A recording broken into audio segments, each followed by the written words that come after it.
and we coach ball. We don't look at color. I think the minute you guys stop making a big deal about it, everybody else will as well.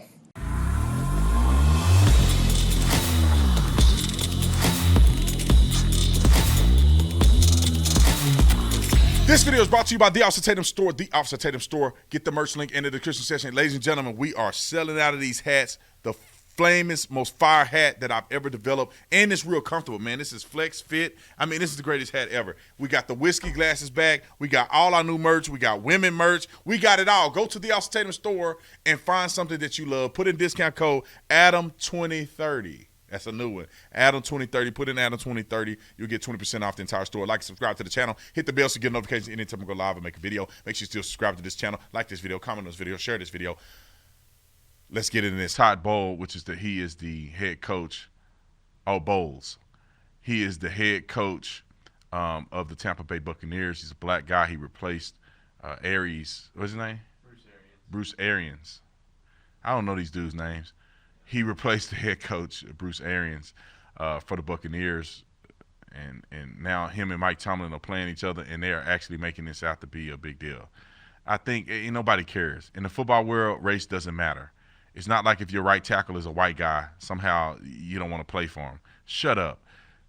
And nobody cares what color the coach is. Are you winning or losing? You can be white, and if you ain't winning, you ain't grinning, all right? But I want to play the clip because I want to let you guys hear how he really diverted from the false ideas of racism and making everything about race. And I think he did a really good job. Glad he didn't acquiesce to the foolery and made it about race. Roll the clip. You and Mike Tomlin are two of the few black head coaches in the league. I wonder what your relationship is like with him and your thoughts on Steve Wilks joining that fold. I have a very good relationship with Tomlin.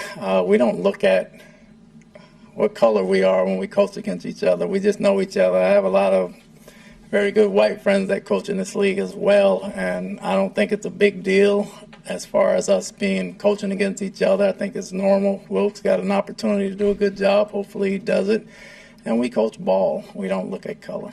But you also understand that representation matters too, right? And that when young aspiring coaches or even football players, thank you, white lady. Guys, tell a black man see what he someone that thinks. looks like them, maybe grew up like them, that has to mean something. Well, when you say you see you guys and look like them and grow up like them, means that we're oddballs to begin with. And I think the minute you guys stop making a big deal about it, everybody else will as well. Thank you. I could start watching football again. Matter of fact, let me buy a jersey for that team because I think he did a great job at saying that. It's just so ridiculous. Like, if you know anything about football, you would know that as a football coach, as a player, race is irrelevant. We got too much ish going on to be worrying about the color of somebody's skin. You understand how film works? Every week we used to get in college football, that's not even NFL. In college football, every week we used to get a binder full of coaching, scouting. It's called a scouting report.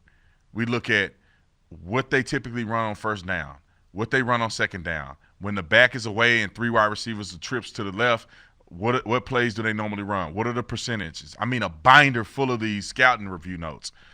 And we're reading through it. We're studying it just like we're studying for an exam. And then we have to go out on the football field and we have to perform. We have a scout team that plays their offense. We play what defense we're going to run against their offense. We do all of this stuff all week long. Nobody's worried about race. Look, we're just trying to win. That's all that matters. And I love that this coach didn't get wokey woke and start getting into that old representation matters. No, I'm no different than the white man. I'm no different than that man. Why do you got to make it seem like we different? That white man pull his pants up just like I do every single day. Put his boots on like I do and go to work and coach. He want to win just like I do. That check come to his bank account like it come to my bank account. He don't go to a white bank. It don't go to a black bank. That man is out here doing his job. It's the same thing I'm planning on doing. When I play a coach, I look at him for his coaching credentials. I'm not looking at a coach and trying to base it off of the color of his skin because it don't matter. It's funny because the head coach, like even in football, the head coach doesn't call he don't call out the plays. He has an offensive coordinator, defensive coordinator, assistant coach, special teams coach, linebacker coach, defensive line coach, offensive line coach, running back coach, wide receiver coach. I mean, you have a whole staff of people, and they are responsible for getting their players ready to go. I want to finish what I was saying about that coach. I love it when black men don't acquiesce. I am a man just like that white man is a man. We wake up, we got the same blood flowing through our body. Not the same DNA, just like another black man don't got the same DNA. But we got red blood. It's actually blue until it's exposed to oxygen. But then it turns red, blood running through my veins. We have to understand that. Stop pitting us against white people. I'm no different than the next man unless I outwork him. My color means nothing. Because all your skin folk ain't kin folk anyway. They try to act like all black people grew up together and have the same stuff. Man, so black people have a diverse lifestyle too. There's a lot of black people grew up in the hood. I ain't grew up in the hood. I grew up around the hood. My cousin and them live in the hood. We go over their house and get exposed to hood life. But my mom and my dad and them tried to always keep us away from the violence, try to keep us in a safe community. And I know some people that lived in the hood. Mama, daddy, crackheads. That's a different lifestyle than what I lived. And I know some black people that lived very well off. Their parents were very successful. They never, their family members weren't even impoverished. They never got exposed to hood life. But just because we're the same color don't mean we all grew up the same. That's the racist white liberal that has never really been around black people. They don't know black people. They don't talk to black people. But they have this weird assumption, this savior complex. We're going to save you little Negroes because y'all are less than. Oh, we feel so sorry for you. Y'all all must have grown up without a daddy.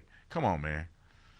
That's how they feel about us. That's why they always doing these documentaries. That's why the cycle continues, because they think that black people are a certain way.